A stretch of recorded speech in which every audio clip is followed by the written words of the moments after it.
الحمدللہ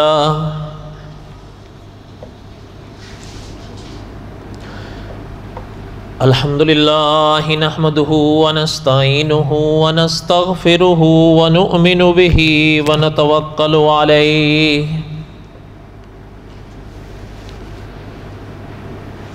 ونعوذ باللہ من شرور انفسنا ومن سیئات اعمالنا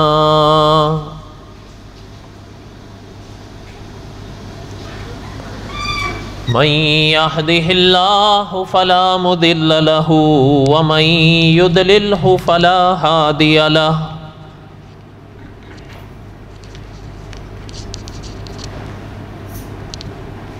ونشهد أن لا إله إلا الله وحده لا شريك له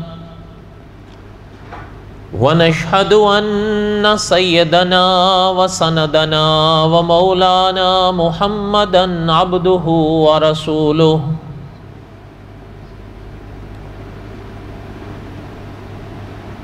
أما بعد أعوذ بالله من الشيطان الرجيم بسم الله الرحمن الرحيم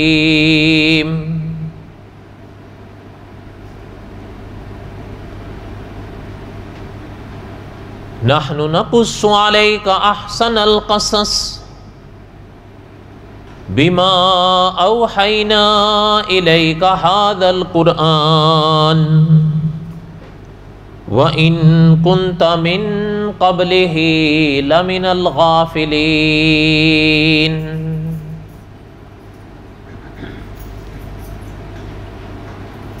وقال الله تعالى في مقام آخر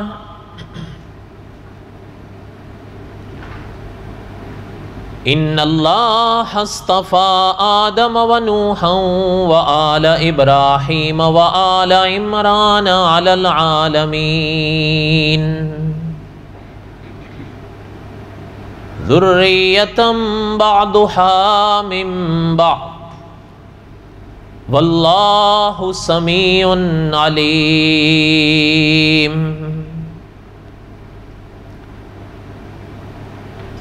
وقال النبي صلى الله عليه وسلم الناس بنو آدم وآدم خلق من تراب صدق الله العظيم وصدق رسوله النبي الكريم ونحن على ذلك لمن الشاهدين والشاكرين والحمد لله رب العالمين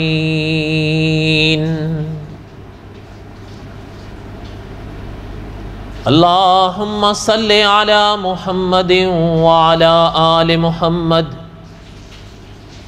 كما صليت على إبراهيم وعلى آل إبراهيم إنك حميد مجيد اللهم بارك على محمد وعلى آل محمد كما باركت على إبراهيم وعلى آل إبراهيم إنك حميد مجيد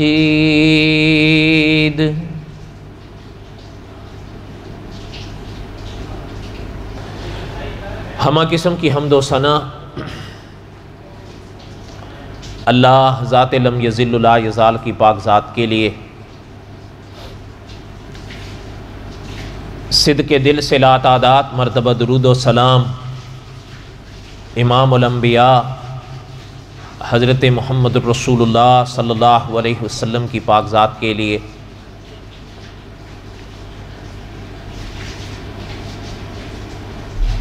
قصص الانبیاء علیہم السلام اور حضرت شمویل علیہ السلام کے واقعات میں دہرا رہا تھا۔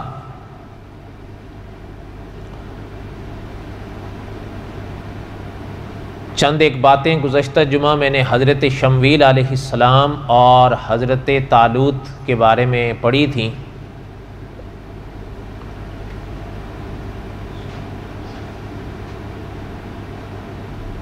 آج اسی باب کا اگلا حصہ پڑھنا ہے انشاءاللہ۔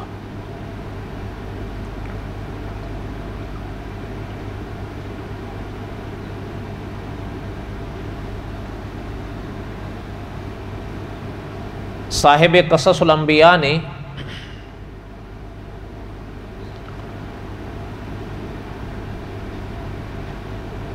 یہ واقعات جس باب میں لکھے ہیں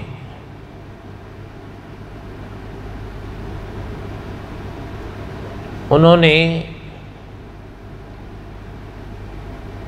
ان ابواب میں یہ باتیں بھی لکھی ہیں کہ اللہ کے انبیاء علیہ الصلاۃ والسلام کے واقعات میں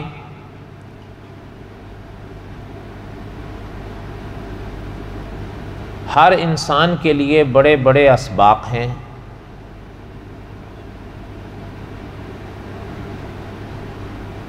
اور انسان کو چاہیے کہ اللہ کے نبی علیہ السلام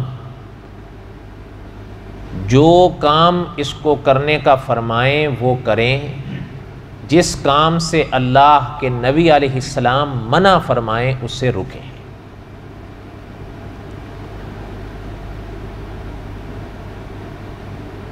صاحب قصص الانبیاء نے لکھا ہے کہ ظاہر بات ہے کہ صدیوں پہلے کے یہ واقعات ہیں جو قرآن پاک میں اللہ تعالیٰ نے بیان فرمائے، وہ یوں تو نہیں بیان فرمائے یوں ہی، ظاہر ہے ان واقعات میں انسان کے لیے بڑے بڑے اسباق ہیں۔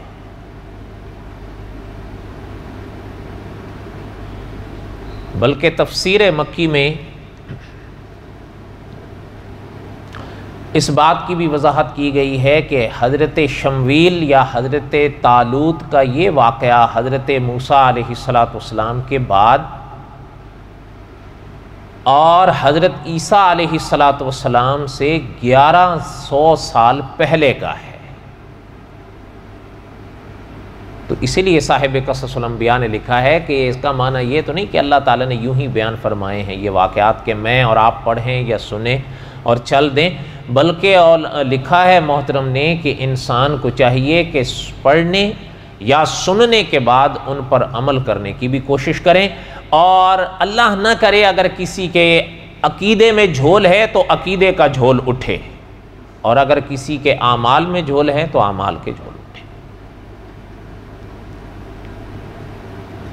تو بہرحال حضرت شمویل علیہ السلام کے اور حضرت طالوت کے ہم واقعات پڑھ رہے تھے، اور تابوت سکینہ کے حوالے سے کچھ باتیں پہلے پڑھی، کچھ باتیں گزشتہ جمعہ پڑھی۔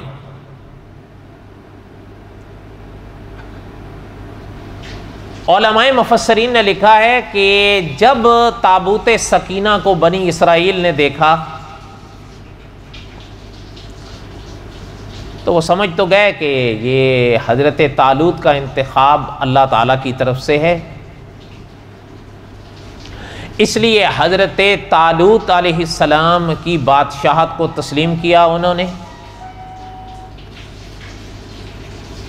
اور محترم سے فرمانے لگے کہ ٹھیک ہے جی، ہم کہنے لگے کہ جی ٹھیک ہے بس بات ختم ہو گئی۔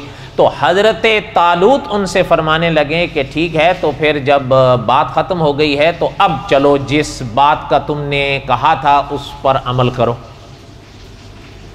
کیا معنی کہ انہوں نے کہا تھا نا حضرت شمویل علیہ السلام سے کہ ہمیں ایک بادشاہ دیجئے جن کی رہنمائی میں ہم جہاد کریں گے عمالقہ سے، تو حضرت طالوت نے فرمایا اب تمہارا مطالبہ پورا ہو گیا، اب جہاد کی تیاری کرو۔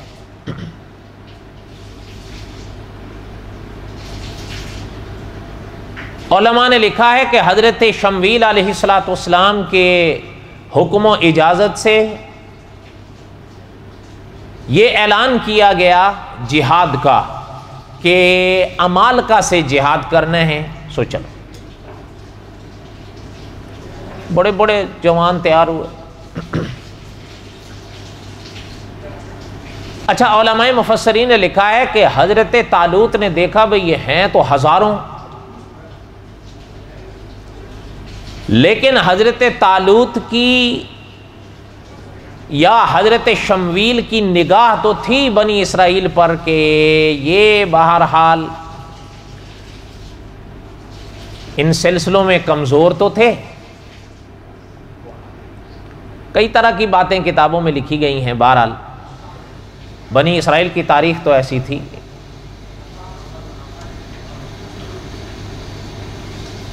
اب جہاد کا اعلان ہوا، اعلان سن کر ہزاروں کی تعداد میں تیار ہوئے. بعض علماء نے پرانی کتابوں کے حوالے سے لکھا ہے کہ 80,000 تیار ہوئے. حضرت طالوت نے فرمایا کہ چل. اچھا، اور ظاہر بات ہے کہ جس قوم سے مقابلہ تھا وہ بھی کوئی کمزور قوم نہیں، وہ بھی ہزاروں کی تعداد میں تھے. اور یہ بھی صاحب قصص الانبیاء نے یا دوسرے حضرات نے لکھا ہے کہ جتنی طاقت عمالقہ کے پاس تھی، ظاہر بات ہے اتنی بنی اسرائیل کے پاس تو نہیں تھی. عددی کہیں یا اسلحے کہیں.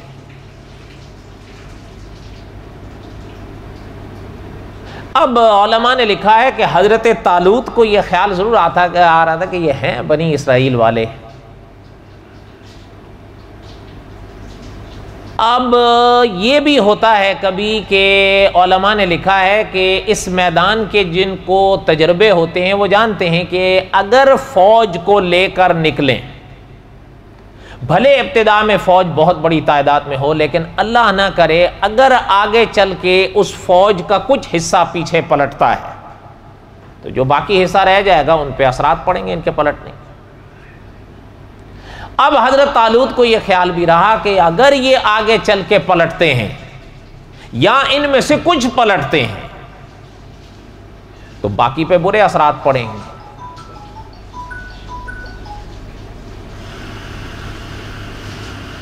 فرمایا فلما فصل طالوت بالجنود. اللہ تعالیٰ نے کلام پاک میں فرمایا جب حضرت طالوت فوج کو لے کر نکلے، جب فوج کو لے کر نکلے تو محترم نے فرمایا قال ان اللہ مبتلیکم بنہر. بنی اسرائیل، اللہ تمہارا ایک نہر سے امتحان لیں گے. پتہ چلتا ہے آگے ایک نہر آنے والی تھی اور وہ نہر امتحان بننی تھی بنی اسرائیل کے لیے. فمن شرب منہ،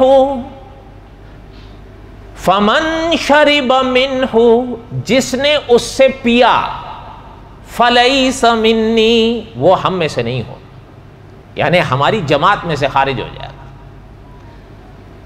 وَمَن لَّمْ يَطْعَمْهُ فَإِنَّهُ مِنِّي، اور جس نے نہ پیا وہ ہمارا ہو.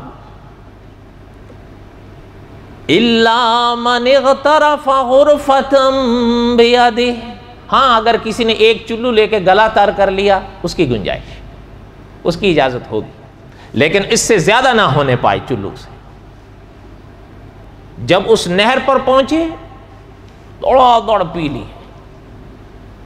ہاں الا قلیلا منہم، اللہ نے فرمایا بہت تھوڑے تھے جنہوں نے نہیں پیا.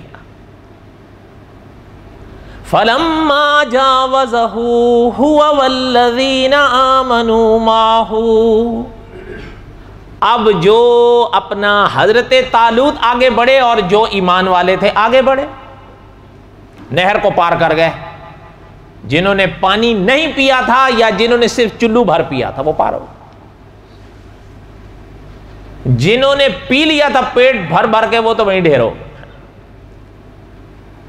قالوا لا طاقت لنا اليوم بجالوت وجنودہ. اچھا، اب ان میں جو آگے بڑھے تو انہوں نے جب جالوت کا لشکر دیکھا تو ان کو تو دنگ رہ گئے. وہ کہنے لگے ان سے تو مقابلہ ہمارے بس کی بات نہیں ہے، ہماری تعداد ہے وہ ان کی تعداد دے. قال الذین یظنون انہم ملاقو اللہ، اللہ نے فرمایا ان میں جو وہ لوگ تھے جن کو ہم سے ملاقات کا یقین تھا، انہوں نے کہا کم من فیۃ قلیلۃ غلبت فیۃ کثیرۃ باذن اللہ، گھبراتے کیوں ہو؟ کبھی کبھی تھوڑی جماعت زیادہ جماعت پر غالب آتی ہے، آتی کب ہے؟ جب اللہ کا حکم۔ واللہ مع الصابرین، جو صبر کرتے ہیں اللہ ان کا ساتھ دیتا ہے۔ یہ تو ان پاک جملوں کا معنی تھا لفظی، آپ ذرا اس کا خلاصہ سنیں تفسیری۔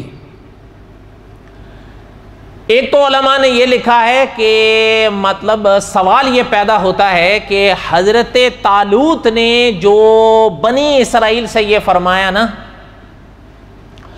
کہ قال ان اللہ مبتلیکم بنہر، اللہ نے تمہارا ایک نہر سے امتحان لینا ہے، تو حضرت طالوت تو اللہ کے نبی تھے نہیں، انہوں نے یہ کیسے کہہ دیا؟ مولانا ادریس کاندلوی رحمۃ اللہ علیہ نے لکھا ہے کہ یہ تو معنوی بات ہے کہ حضرت طالوت اللہ کے نبی نہیں تھے۔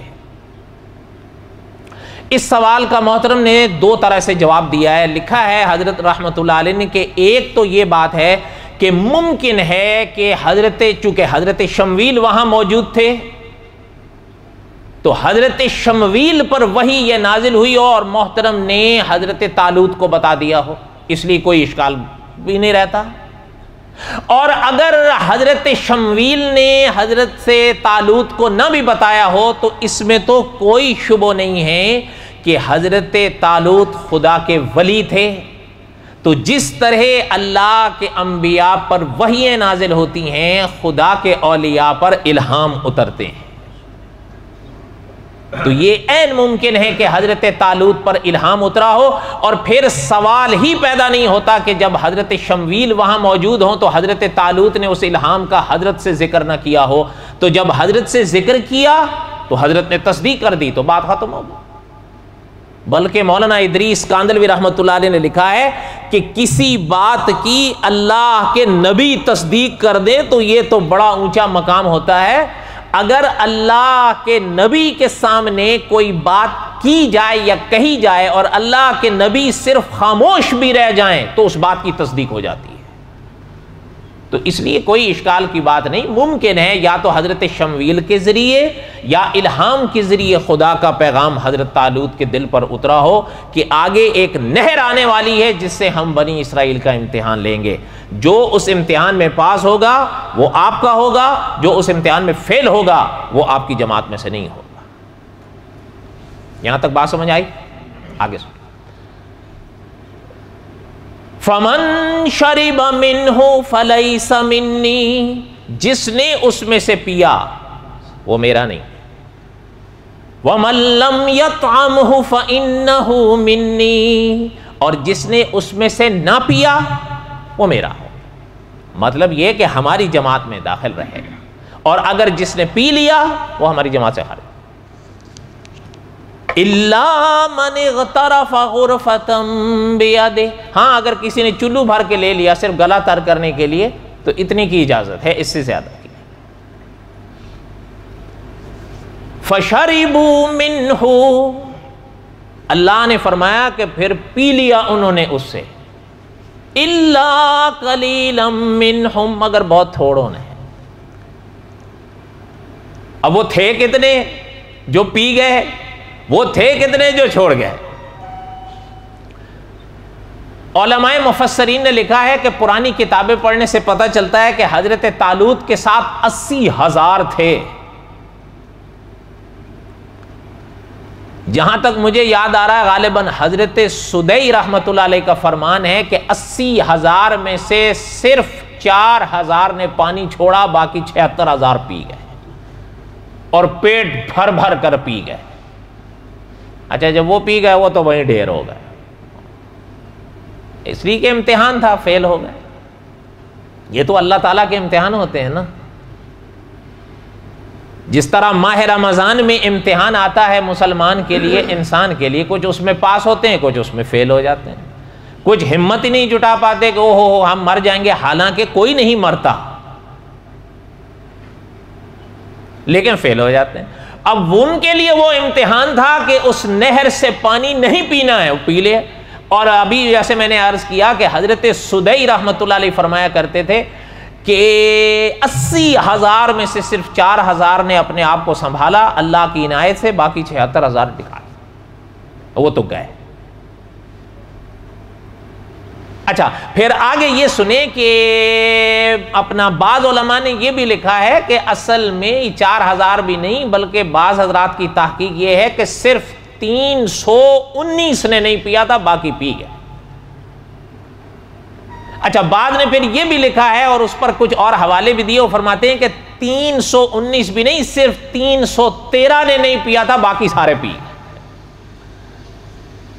اس لیے قرآن پاک کی شان ہے، قرآن نے مکتی مکا دی ہے کہ الا قلیلا منہم، بس بہت تھوڑوں نے نہیں پیا تھا، بات ختم ہو گئی۔ اب فی الحقیقت ان کا عدد کتنا تھا اللہ بہتر جانتے ہیں۔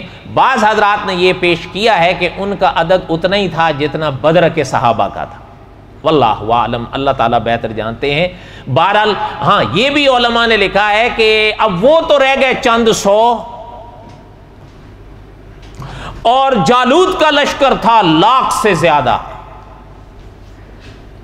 اتنی بڑی طاقت کے سامنے اب ظاہر ہے پھر انسان گھبرا تو جاتا ہے۔ اچھا اب یعنی علماء نے یوں لکھا ہے۔ اچھا ایک اور بھی یہ بھی چیز ہے کہ یہاں جس پاک آیت میں، اس پاک آیت میں جس نہر کا ذکر اللہ تعالیٰ فرما رہے ہیں، تیسرا سوال یہ ہے کہ وہ نہر کہاں تھی؟ ظاہر بات ہے ان کا ان سوالات کا تعلق یا ذوق سے ہوتا ہے یا تاریخ سے ہوتا ہے۔ البتہ علماء مفسرین نے یہ لکھا ہے کہ فلسطین اور اردن کے درمیان میں بہتی تھی، اور دوسرے علماء نے لکھا ہے کہ یہ وہی دریا تھا جسے دریائے اردن کہتے ہیں، واللہ عالم۔ بہرحال ان حضرات نے لکھا ہے، بلکہ مفتی محمد تقی عثمانی صاحب نے لکھا ہے کہ اردن کے دریا کا ذکر کلام پاک میں 2 بار آیا ہے، ایک تو یہی مقام ہے اور دوسرا سورہ روم میں ہے۔ تو اس سے پتہ چلتا ہے کہ محترم کا رجحان بھی یہی ہے کہ وہ دریائے اردن کا واقعہ ہے۔ اور اپنا مولانا محمد اسلم شیخو پوری رحمۃ اللہ علیہ جو شہید ہوئے، محترم اپنی زندگی میں ایک تفسیر لکھ رہے تھے تصحیل البیان،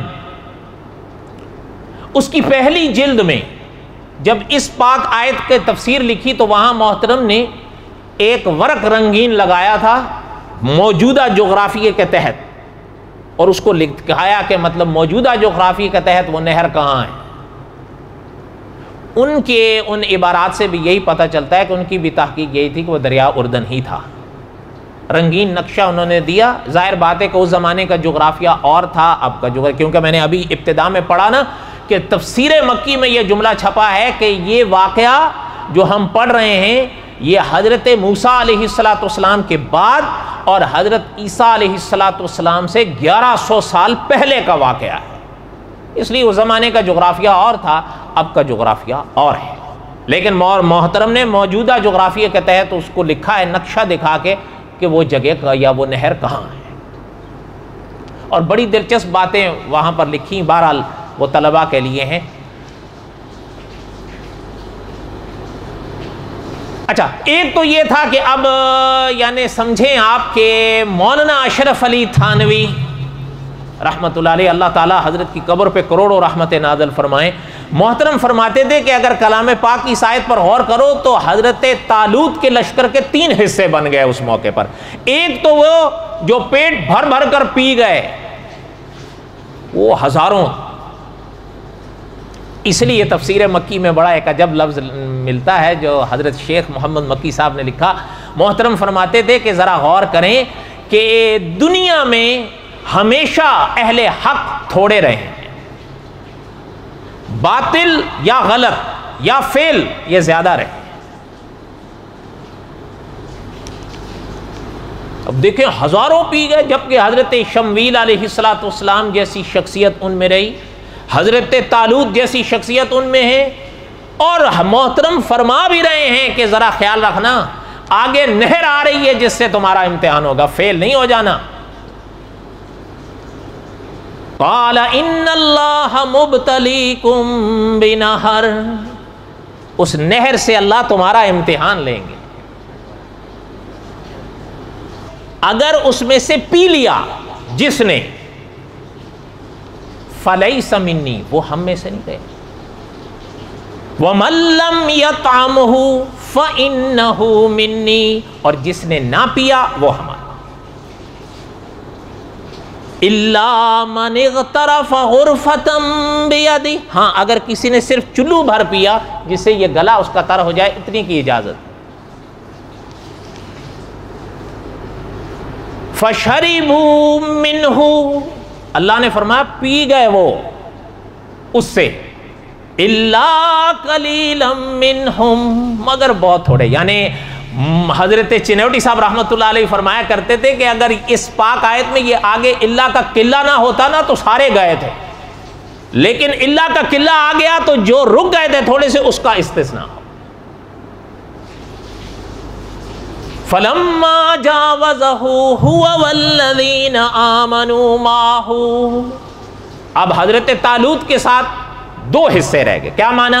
یعنی حضرت تھانوی رحمۃ اللہ علیہ کی جو بات میں عرض کر رہا تھا، محترم فرماتے تھے کہ اگر اس مقام پر غور کرو تو حضرت طالوت کا لشکر 3 حصوں میں بٹ گیا، ہزاروں تو وہ جو پی گئے پیٹ بھر بھر کے، وہ تو گئے، ان کے تو آگے بڑھنے کا سوال ہی نہیں پیدا ہوتا تھا، پیچھے رہ گئے تھوڑے سے، بعد نے فرمایا کہ 319، بعد نے فرمایا 313، یعنی 80,000 میں سے صرف 313 ایک قول کے مطابق اتنے رہ گئے۔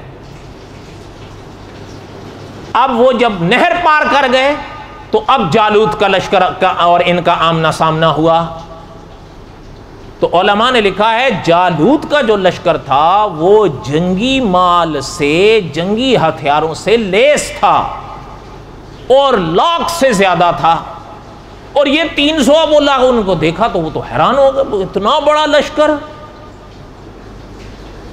تو حضرت تھانوی رحمۃ اللہ نے لکھا کہ ایک جو حصہ تھا نا ہزاروں والا، ان کا وہ تو گیا، پیچھے رہ گئے 2 حصے۔ اچھا، اب وہ 2 حصوں میں سے جو تھے نا اپنا کچھ، انہوں نے جب دیکھا کہ جالوت کا اتنا بڑا لشکر ہے تو حضرت طالوت کی طرف دیکھنے لگے، قالوا لا طاقت لنا اليوم بجالوت وجنوده، وہ کہنے لگے ان سے طاقت کی تو آج ہمارے پاس طاقت نہیں ہے ان سے مقابلے کی، تو لاکھ سے زیادہ، اور ہم جب یہاں تک بات پہنچی تو ظاہر ہے جو ساتھی تھے ان کے، انہوں نے بھی تو سن لیا نا، تو اللہ نے فرمایا قال الذین یظنون انہم ملاقو اللہ، اللہ نے فرمایا ان میں جو وہ تھے جن کو یہ یقین تھا کہ ایک دن ہم نے اللہ سے ملنا ہے، انہوں نے ان سے کہا جنہوں نے کہا تھا کہ آج ہم ان سے کیسے مقابلہ کریں گے، ہمیں تو طاقت ہی نہیں ہے ان کے مقابلے کی، ان سے انہوں نے کہا جن کو اللہ سے ملاقات کا یقین تھا، انہوں نے کیا کہا، کم من فیۃ قلیلۃ غلبت فیۃ کثیرۃ باذن اللہ، انہوں نے فرمایا گھبراتے کیوں ہو، دیکھتے نہیں ہو ہوتی تھوڑی جماعت ہے، زیادہ پر غالب آ جاتی ہے، کب آتی ہے جب اللہ کا حکم آتا ہے۔ تو اچھا علماء نے لکھا ہے کہ جب حضرت طالوت، دیکھنے سیدھی بات ہے، جیسے تفسیر مکی میں فرمایا گیا امتحان ہوتے ہیں نا یہ تو قدرت کی طرف سے انسان کے، ایمان والوں کے، بس تھوڑی سی ہمت دکھانی ہوتی ہے۔ اب جب جالوت کے اور حضرت طالوت کے لشکر کا آمنا سامنا ہوا، یہ 300 کچھ، وہ لاکھ سے زیادہ۔ اچھا یہ بھی علماء نے لکھا ہے کہ جو تھا نا اپنا جالوت، واللہ عالم، پرانی کتاب، ظاہر بات ہے کلام پاک میں اس کا یہ تذکرہ تو آیا ہے اس مقام پر، لیکن کلام پاک وہ تفصیلات تو نہیں بیان کرتا جو تاریخ کی یا دوسری کتابوں میں ہیں. وہ یہ بتاتے ہیں کہ 10 فٹ تو صرف اس کا قد تھا. واللہ عالم, ہو سکتا ہے. اچھا, اور تفسیر کی کتابوں میں یہاں تک لکھا ہوا تھا کہ جب وہ حضرت طالوت کے مقابلے کے لیے سامنے آیا نا, تو جو زرہ پہن کر وہ آیا تھا, اس زمانے میں زرے کا رواج تھا, زرے جو پہن کر آیا وہ پرانی کتابوں میں تو آتا خالی اس زرے کا وزن 3 من تھا. اچھا, کوئی سوائے یہ تھوڑے سے حصے کے باقی کوئی جسم کا حصہ اس کا لوہے سے باہر نہیں تھا, لوہے کے اندر ہی تھا.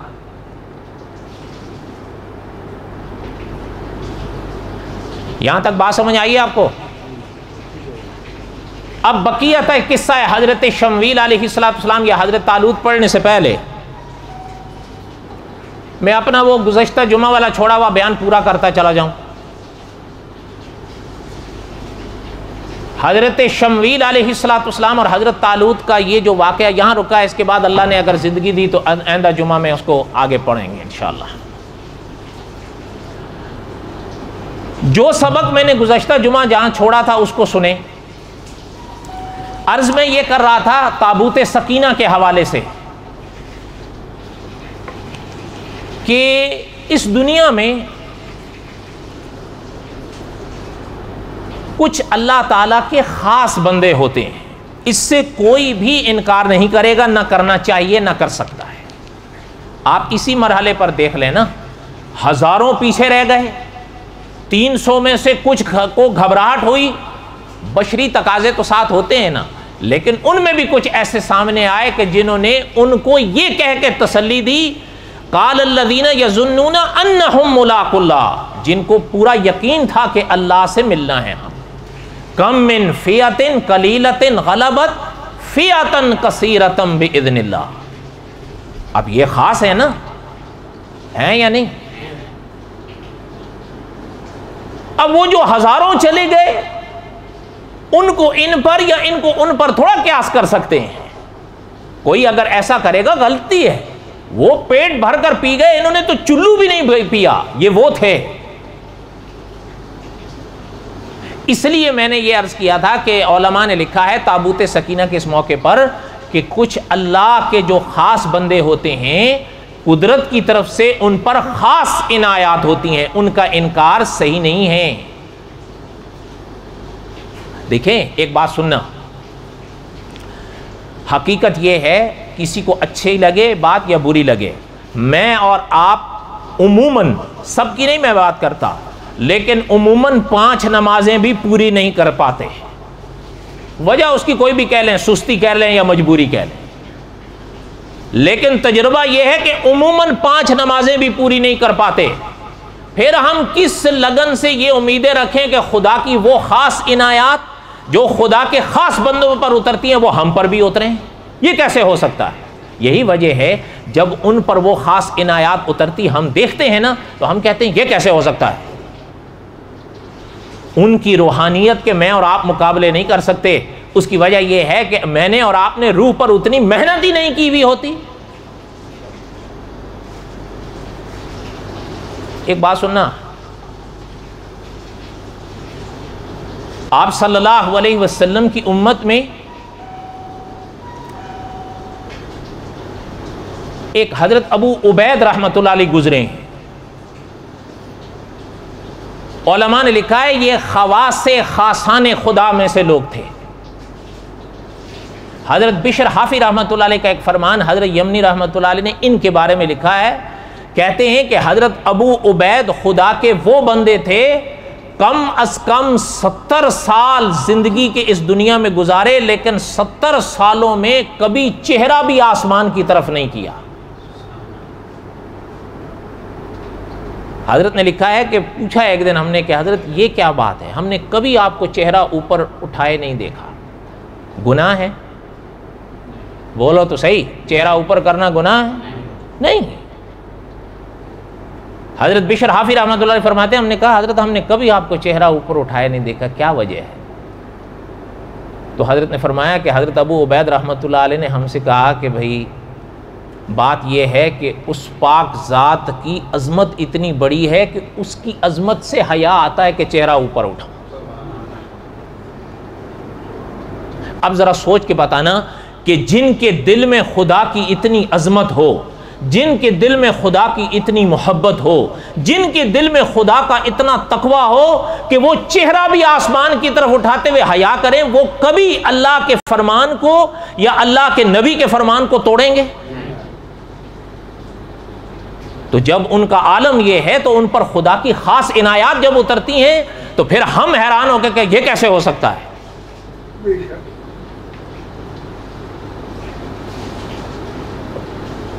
اس لیے علماء نے لکھا ہے کہ جو خواص خاصان خدا میں سے لوگ ہوتے ہیں ان پر خدا کی خاص عنایات اترے تو ان کا انکار مت کر دیا کرو کہ نہیں نہیں یہ سب غلط ہے، یہ غلط بات ہے۔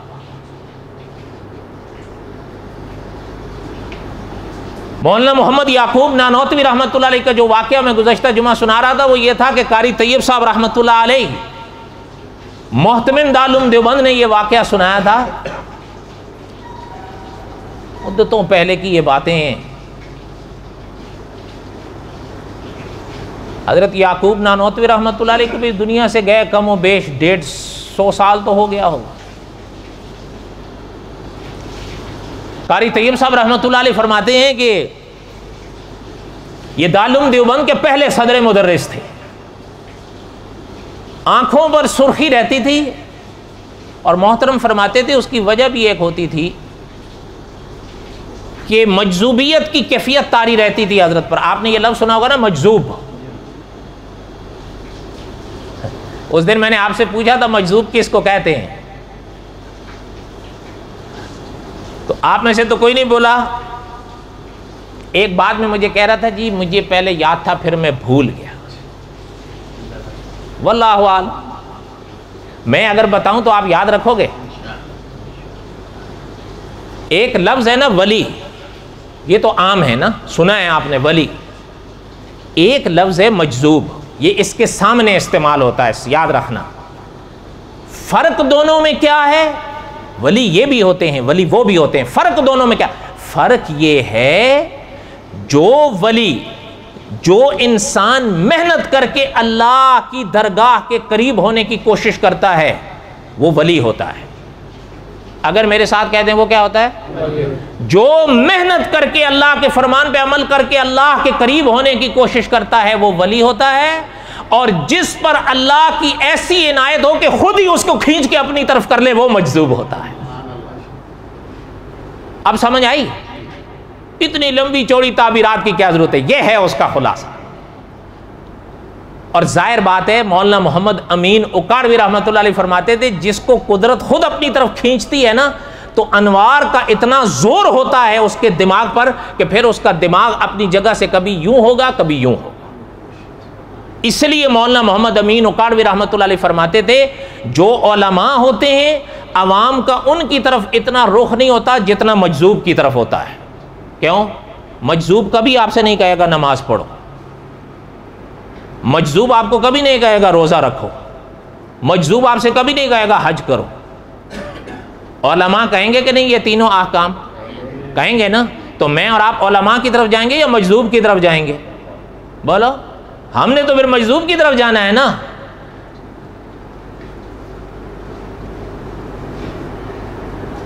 وہ کیوں نہیں کہتے؟ اس کی وجہ اللہ تعالیٰ نے اگر موقع دیا تو کسی موقع پر آ جائے گی، ابھی وہ سنیں جو، ورنہ بات پھر ادھوری رہ جائے گی۔ مولانا یعقوب نانوتوی رحمۃ اللہ علیہ ایک دفعہ اٹھے، قاری طیب صاحب رحمۃ اللہ علیہ فرما رہے تھے رات 12 بجے، اٹھ کے سوچ میں پڑ گیا کہ دریائے گنگا یہ کہاں سے چلا ہے اور کیوں چلا ہے، اتنی عظمت کیوں ہے مخلوق کے دلوں میں اس کی۔ الحمدللہ مسلمان تو نہیں کرتے اتنی زیادہ، لیکن جو دوسرے ہیں وہ حد سے زیادہ کرتے ہیں۔ مسلمان اگر کہیں کرے گا تو حد کے اندر ہی کرے گا، جو دوسرے ہیں وہ تو اگر ان کے کندھے پر گنگا کا پانی ہو وہ بیٹھتے بھی نہیں ہیں، اگر ان کے کندھے پر گنگا کا پانی ہو جوتا بھی نہیں پہنتے۔ کیوں؟ وہ اس کو خدائی درجے دیتے ہیں۔ قاری طیب صاحب رحمۃ اللہ علیہ فرمانے لگے کہ رات کو اٹھ کر چل دیے. گئے کہاں؟ دیوبند سے اس زمانے میں 40 میل کے فاصلے پر ایک گاؤں ہوتا تھا جسے گنگوتری کہتے تھے. یہ وہاں سے چلتا تھا، نکلتا تھا گنگا، چشمے کی صورت میں ایک دریا بن جاتا تھا، چلتا وہاں سے تھا. اسی گاؤں گنگوتری کی وجہ سے ہی اس کو گنگا کہا جاتا تھا اور اب بھی گنگا کہا جاتا ہے. حضرت وہاں گئے. قاری طیب صاحب رحمۃ اللہ علیہ فرمانے لگے کہ پیچھے دیوبند میں ہلچل مچ گئی، مولانا کہاں ہے؟ اس لیے کہ وہ استاد تھے. ادھر سے پوچھیں ادھر سے پتہ ہے، انہوں نے کہا بھائی ہمیں تو نہیں پتا کہاں گئے. اور حضرت وہاں گئے ہوئے ہیں کہ گنگا کو گنگا یہ اس نکلتی کیوں ہے، کہاں سے نکلی ہے. حضرت نے فرمایا کہ 7 دن وہاں جا کر رہے، 7 دن وہاں نمازیں بھی اپنی ادا کیں، 7 دن روزے بھی رکھے. اس کے بعد حضرت رحمت اللہ علیہ واپس آئے. فرمایا جب واپس آئے تو محترم نے ایک بات کہی، سننا. قاری طیب صاحب رحمۃ اللہ نے فرمایا تھا کہ مولانا یعقوب نانوتوی رحمۃ اللہ نے فرمایا کہ وہاں 7 دن ہم رہے، نمازیں وہاں ادا کیں، روزے وہاں رکھے، دعائیں وہاں کی، تو مجھے کشف ہوا ہے کہ جہاں سے گنگا چلی ہے نا، یہ چشمہ نکلا ہے، وہاں اللہ کے نبی کی قبر ہے. اس قبر پر جو خدا کی برکتیں اترتی ہیں اس کا یہ اثر ہے کہ یہ گنگا چلا ہے. بات سمجھ آئی؟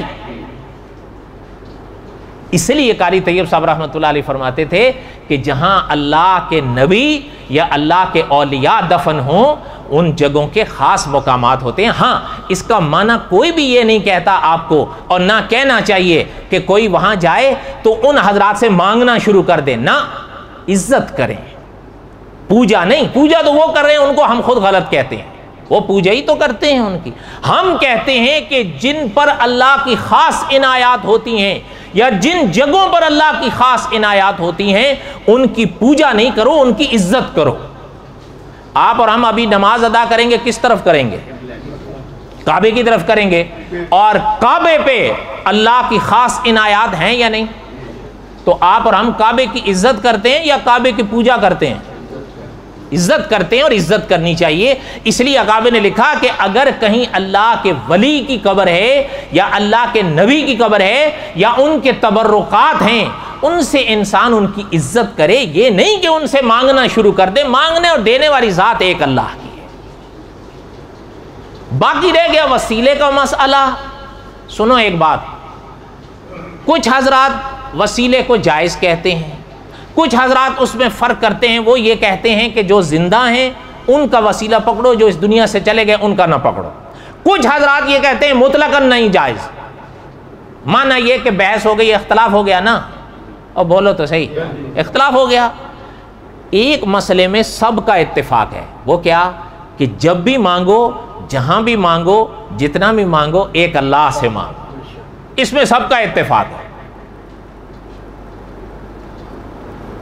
اس کو جو جائز کہتے ہیں، جائز پہ بحث نہیں ہوتی. جائز ایک اپنا مقام رکھتا ہے.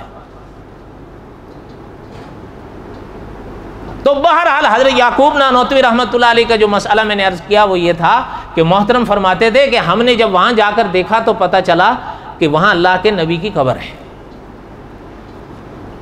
بقیہ تک قصہ ہے حضرت شمویل علیہ السلام آئندہ. وما علینا الا البلاغ المبین. سنت ہے.